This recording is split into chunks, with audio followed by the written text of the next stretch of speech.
미국 증시의 분위기를 생생하게 전해드리겠습니다. 이항영의 월가이드 시간이고요. MTN 이항영 전문위원 함께하겠습니다. 어서 오세요. 자, 강달러가 좀처럼 사그라들지 않고 있어요. 파운드화는 역사상 최저치라면서요. 이게 미국 증시도 안 좋았었어요. 네, 맞습니다. 지금 한마디로 외환시장 네. 패닉 상태라고 봐야 되겠죠. 그리고 채권 시장도 마찬가지 속절없이 지금 무너지고 있습니다. 말씀하셨던 대로 영국 파운드는 지금 사상 최저치까지 떨어지면서요. 지난 금요일 날 다우지수 연중 최저 들어가지 않았습니까? 오늘도 이틀 연속 최저, S&P 500도 결국 연중 최저를 기록하면서 주가가 이렇게 많이 베어마켓 들어간 다음에 절반을 회복한 다음에 단 한 번도 이렇게 저점 훼손된 적이 없는데요. 네네. 아쉽게도 오늘 그 역사적 기록을 깨는 날이 되겠습니다. 여하튼 최저치까지 다시 들어가는 모습이 되겠습니다. 그러다 보니 3대 지수 연초 대비 추이를 보더라도 나스닥은 30% 넘게, S&P 500도 한 24% 정도가 오늘 하락했고요. 다우지수도 20% 이상 하락한 채 일단 마감이 됐습니다. 11개 섹터 거의 다 빠졌다고 보시면 되겠습니다. 필수 소비재 정도만 강보합 정도 있었고요. 대부분의 주식들은 전부 다 내려갔습니다. 필수 소비재 중에서도 지난 금요일 실적 발표가 좀 빠졌던 코스트코가 워낙 규모가 좀 있는데요. 코스트코가 오늘 좀 반등했거든요. 그 정도 제외하고는 아마 올라간 것을 찾기가 실제로 찾기가 쉽지 않다라고 일단 이해하시면 되겠습니다. 유가도 76달러대로 절약했습니다. 지난 주말에 이제 80달러대가 깨진 거가 이슈가 됐는데요. 하루 만에 또 다시 오늘 또 급락세가 이어졌습니다. 네. 1월 4일 이후 최저치니까요. 이것도 역시 연중 최저까지 와 있습니다.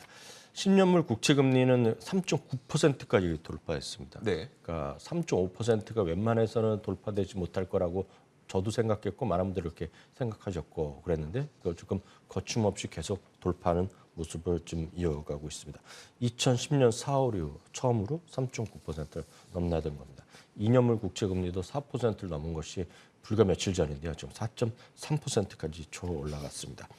미국 달러의 초강세는 오늘도 이어졌죠. 파운드만 얘기하셨지만 114포인트마저 돌파하는 모습이 되겠고요. 영국 파운드화는 사상 최저 수준까지 떨어졌습니다. 그리고 공포지수도 지금 또 올라가면서 6월 이후 최고가까지 올라가는, 그러면서 32, 33포인트까지 올라가는 그런 수준까지 오늘 움직임이 이어졌습니다.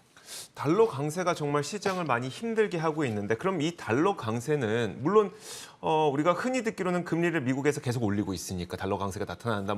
이론적으로는 알겠는데 달러 강세 왜 이렇게 심하게 나타나는 걸까요? 그러니까 가장 큰 거는 역시 각국이 풀어둔 그런 돈을 회수하는 그런 네네. 작업에 있지 않습니까? 물론 각국이 모두 이제 금리를 다시 올라가고 있고 미국을 쫓아가지만 그 중에서는 가장 그나마 안전한 쪽으로 가려는 그런 심리는 있다라고 보셔야 되겠고요. 보다 더 원론적으로 말씀드리면 그런 것들에 대한, 왜냐하면 이제 말씀하셨던 대로 모든 국가가 차이는 있지만 금리를 올리고 있는데 미국이 그렇게 차이가 큰 것에 대해서 한 2주일 전에 월스트리트저널에서 심층 분석한 기사를 제가 네네. 본 적이 있는데요. 결국 핵심은 이겁니다. 장기적으로 봤을 때 결국은 그 돈의 가치는 그 회사의 어떤 그 국가의 가치를 말하는 그렇죠. 거잖아요. 그리고 국가의 가치는 결국 기업들의 경쟁력을 얘기하는데 결국은 혁신과 파괴적 혁신, 창의적 그리고 세상을 리드하는 것들에 선다는 기업들이 계속 미국이 왔고 앞으로도 그럴 것 같다라는 생각들이 있는 거죠. 그렇겠죠. 바로 그것이 바로 우리가 지금 단기적인 얘기는 아니지만 미국 달러가 강하고 미국 주식 다 떨어져 있지만 상대적으로 미국 주식에 대한 선호도가 높은 그런 요인이 아니냐라는 것도 우리가 좀 음미해 볼 부분은 분명히 있다라고 말씀드렸습니다. 물론 이제 그 외에는 이제 미국의 금리가 올라가고 유럽에서의 인플레 우려, 그리고 돈의 가치가 계속 떨어지고 이런 것들 이었겠죠. 네네. 그렇지만 말씀드렸던 그런 것들도 있었다라고 보셔야 되겠고요. 결국 올해의 승자는 결국 미국 사람 입장에서 보면 현금이었죠. 현금. 그렇죠. 그게 바로 미국 달러인데요. 앞선 코너도 얘기 나왔지만 미국 달러를 이제 강하게 반응하는 것이 올라간다고 생각하는 사람은 UP입니다. US 달러의 업이고 UDN입니다. 다운이거든요. 네네. 반대 UDN인데요. 그리고 위가 미국 달러가 강한다에 베팅하는 겁니다. 거기 올라가고 정확하게 S&P 500이 떨어지기 때문에 그냥 쉽게 해서 현금이 올해는 이겼다. 다만 현금이 이제 미국 달러를 의미하는 거죠. 그렇죠. 미국 달러가 좀 강했다는 것을 보여주는 그런 의미가 되겠고요. 어제도 보여드렸지만 오늘도 극명하게 올해 들어서 각국의 화폐 가치가 지금 미국 달러 대비 얼마만큼 강했냐 약했냐는 것인데요. 오른쪽으로 간 날은 거의 없죠. 지금 보시면 러시아하고 그런 건 조금 있겠고 실제로 보면 다 왼쪽인데요. 이게 보시면 어제랑 보여드리는 똑같은 겁니다. 아르헨티나, 터키 그리고 뭐 영국, 미국, 일본, 한국 이런 것들이 좀 포함되어 있겠고 한국은 이제 중간 정도에 있는데요. 시장은 그만큼 시장은 어려운 구간이라고 보셔야 되겠고요. 이제 본질적으로 이제 왜 이렇게 가냐 보면 결국 금리를 볼 수밖에 없겠는데요. 어찌됐건 최근 들어서 지난주에 목요일 날이죠. 우리나라 시간 목요일 날 새벽에 미국 시간 수요일 날 금리가 발표한 이후에 거의 8개 국가인가 9개 국가가 따라서 많이 올려놨거든요. 네네. 그런 걸 딱 포함해서 나온 금리가 올해 들어 최근 1년 동안 금리가 어떻게 움직였냐는 것인데요. 어찌됐건 미국이 제일 많이 올린 겁니다. 이 주요 국가 중에서. 주요 국가에서 제일 많이 올랐고요. 그리고 그 외에서도 보면 캐나다 정도가 많이 올려놨거든요. 캐나다가 네네. 올해 6%, 6.5% 정도 밀려 있는데요. 그 정도가 상대적으로 보면 그런 흐름의 차이라고 일단 이해하시면 되겠습니다. 한편 이제 이와 관련해서 많은 분들이 그럼 이제 또 어디까지 올라가네 이런 고민들을 많이 하실 텐데요. 모건스테인 마이클 윌슨의 얘기를 전해드리면 달러 강세와 달러 강세 이렇게 진행되는 것은 왕왕 글로벌 금융과 글로벌 경제 위기를 가져왔다는 또 무서운 경고를 또 하고 있는 거죠. 현실적으로 보면. 그러면 결국은 달러가 지나치게 강세된 이거 어떻게 하느냐. 전년 동기 대비 어떤 움직임이 있었는지를 보시는 그림을 한번 보여드리겠는데요. 달러 인덱스랑요. 결국 그 당시에 금융 위기, 글로벌 경영 위기, 글로벌 경제 위기를 보여드리는 것인데요. 여기 좀 자세히 보시면 결국 보면 러시안의 금융 외환위기, 당시가 이제 IMF 시기도 있었을 것이고요. 기술주의 버블, 나스닥 버블도 있었고요. 그리고 2007년, 8년에 리만 사태도 있었고, 2015년, 16년에 지금 다 잊어버렸지만 이제 유럽 국가들의 국가 부채 부도 위기 뭐 이런 것들이 있던 시기가 결국 물론 닭이 먼저냐 그리고 계란이 먼저냐의 차이는 있지만 결국 이게 다 전년 동기 대비 달러의 흐름이거든요. 상대적으로 달러가 강했을 때 그런 흐름이 있었다고 보셔야 되겠고요. 참고적으로 모건 스탠리 마이클 윌슨은 연말까지 달러 인덱스는 기준을 보면 오늘 114를 넘었었는데요. 118까지 오를 수 있다. 그러면 지금보다 3.5% 정도가 모건 스탠리 시각이다라고 참고하시면 되겠습니다. 알겠습니다. 자, 그렇다면 월가에서 모든 사람들이 다 같이 이렇게 부정적으로 보고 있을까? 마이클 윌슨은 사실 누구나 알다시피 일단 올해 시작하기 전부터 좀 부정적이었던 분이었었잖아요. 네네네 맞습니다. 다만 이제 전혀 뭐 다른 목소리 분명히 있죠 주시장은요. 그렇기 때문에 오늘 주식을 사는 사람도 있는 거 아닙니까? 네네. JP모건의 마르코 콜라노vik이 대표적인 이제 강세론자인데요. 시장에 이제 바닥에 근접해 있다는 얘기를 하고 있습니다.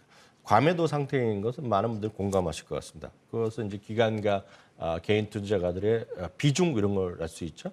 특히 기관들의 비중은 뱅크 오브 아메리카에서 한 달에 한 번씩 하는 전 세계 펀드 매니저 서베이로 보면 알 수 있겠고요. 개인 같은 경우에는 어제도 보여드렸다시피 EAIA가 지금 역사적으로 좀 5번째로 낮은 그런 개인들의 장기적인 투자에 대한 부정적 시각을 보여드렸습니다. 그런 것들을 볼 수 있겠고요. 그러면 이제 그런 상태에서 FOMC의 결국 연준에서의 어떤 공격적 금리 인상이 무한정 계속될 수는 없다는 것이거든요. 그런 관점에서 시장은 바닥에 근접했다는 얘기하고 있고요. 제레미 스겔 교수는 거의 매일 인터뷰를 하고 있는데 오늘은 이런 얘기까지 했습니다. 연준이 미국 국민에게 큰 빚을 졌다는 얘기죠. 지난 금요일 날 인터뷰 내용과 똑같은데 이런 얘기까지 하고 있습니다. 제롬 파월이 국민한테 사죄해야 된다. 이런 표현까지 쓰고 있다는 거 참고하시면 되겠고요. CFRA의 수석투자전략가는 주가 수준이 과매하고 저평가사에 돼 있다는 얘기죠. 그렇기 때문에 안드렐리가 있을 것이라는 얘기하고 있는데 늘 말씀드리지만 계기가 있어야 되거든요. 그런데 이번 주 오늘 벌써 시작했지만 워낙 많은 분들이 이번 주 연준의 연방은행 총재들에 잇따라서 다양한 강연, 인터뷰, 기자회견 등이 있기 때문에 지금 상황에서의 투자 심리를 돌리시기는 현실적으로 단박에 쉽지 않다라고 이해하시면 되겠습니다. 네, 알겠습니다.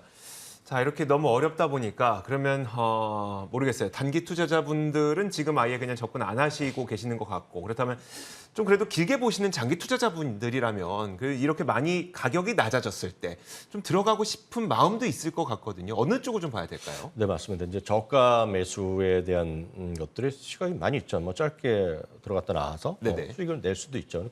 그렇게 잘하시는 분도 계시겠지만 현실적으로 좀 확률이 좀 낮아져 있다는 것 자체도 통계로 다시 한번 확인해 드리겠는데요.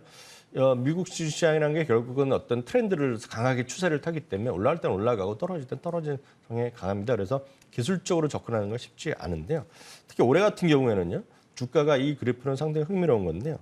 주가가 1% 이상 주간 단위로 하락했을 경우에 다음 주에 다음 주에 주가가 어떻게 움직였는지를 보여주는 그래프인데요.